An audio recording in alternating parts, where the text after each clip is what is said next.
और वहीं गाली को लेकर सियासत के तहत कांग्रेस नेताओं ने बयान दिए हैं। बिहार के घटनाक्रम पर जिला कांग्रेस कमेटी के अध्यक्ष योगेश मिश्रा ने कहा कि राहुल गांधी की सभा समाप्त होने के बाद पीएम की मां को गाली देने वाला भाजपा का ही कार्यकर्ता था। वहीं चुनाव में दिख रही हार के चलते भाजपा ऐसी चाल चल रही है। मिश्रा ने कहा कि वोट चोरी से काम नहीं चल रहा है और चुनाव आयोग ने भाजपा का साथ देने से हाथ खड़े कर दिए हैं। ऐसे में इस पार्टी में बौखलाहट है और वह मां के नाम पर इमोशनल करके बिहार का चुनाव जीतना चाहती है। माननीय प्रधानमंत्री जी की माताजी, पूरे देश की माताजी, हमारी माताजी, हम उनको प्रणाम करते हैं और उनके चरणों में सत सत नमन करते हैं।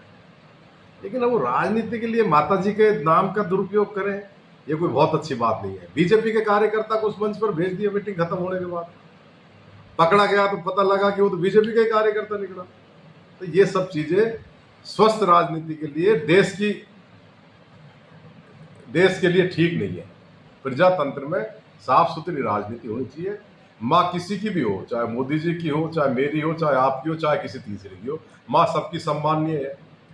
हम तो जननी जन्मभूमि से स्वर्गदपि गरीयसी, माँ और मातृभूमि स्वर्ग के समान होती है। हम सब माताओं का सम्मान करते हैं।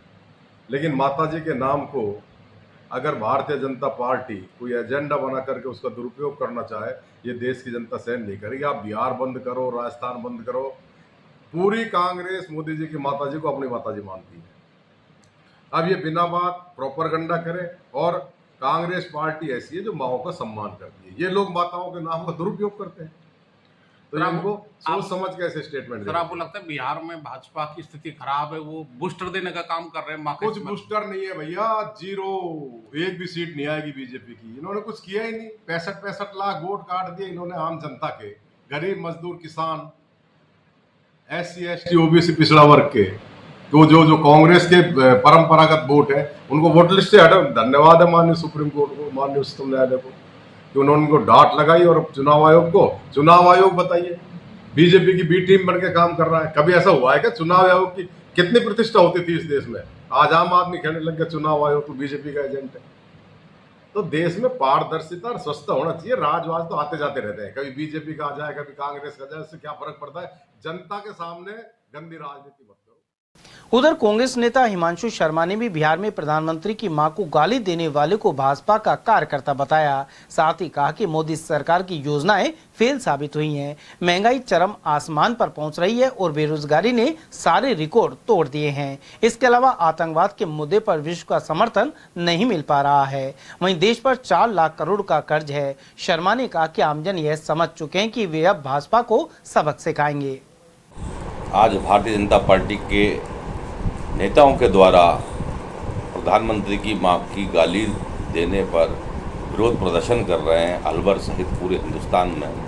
मैं इनसे पूछना चाहता हूं कि जिसने गाली दी वह कौन सी पार्टी का कार्यकर्ता था? जिसने गाली दी उस समय क्या राहुल गांधी वहाँ उपस्थित थे?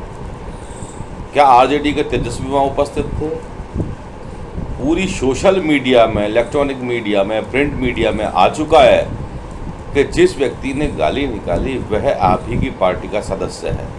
शिवराज सिंह चौहान जी जो केंद्र में मंत्री रहे, मुख्यमंत्री रहे, उनके साथ उनकी फ़ोटो है। उसके बाद आप जिस तरीके का माहौल बनाना चाह रहे हैं इस देश में, अरे मैं इनसे ये कहना चाहता हूँ कि आप अब तक चाइना और रशिया पता नहीं कहाँ कहाँ आप होके आए हैं। आपने इस देश की गाड़ी, कमाई का, जनता का पैसा इन हवाई जहाज़ों में और इन यात्राओं में उड़ा दिया। अच्छा तब लगता तब वो आकर बताते कि मैंने जाके विदेशों में मैंने ये काम किया है, मैंने ये योजनाएं लेके आया हूँ, मैंने वो काम किया। यहाँ आने के बाद रोने का नाटक करना, मैं समझता हूँ कि इतने बड़ी गरिमा वाले पद को ये सुशोभित नहीं करता है। आप भी तो बोल देते हैं, आपके नेताओं ने बोला है, कभी जर्सी गाय कहा गया, कभी कांग्रेस की विधवा कहा गया, कभी 50 करोड़ की गर्लफ्रेंड कहा गया। मैं आदरणीय इन सभी से ये कहना चाहता हूँ, भारतीय जनता पार्टी के कार्यकर्ताओं से और नेताओं से, कि बिहार में आप चुनाव में लड़ने जा रहे हैं। अब मुद्दों की बात आप लोगों को करना चाहिए था। आप लोगों को बेरोजगारी और महंगाई की बात करनी चाहिए थी। आपने वहाँ जिस तरीके से माँ को गाली दे करके ये कार्यक्रम जो प्रायोजित आप कर रहे हैं, ये देश की जनता समझ चुकी है और निश्चित तौर पर भारतीय जनता पार्टी वहाँ कुछ भी हासिल नहीं करेगी।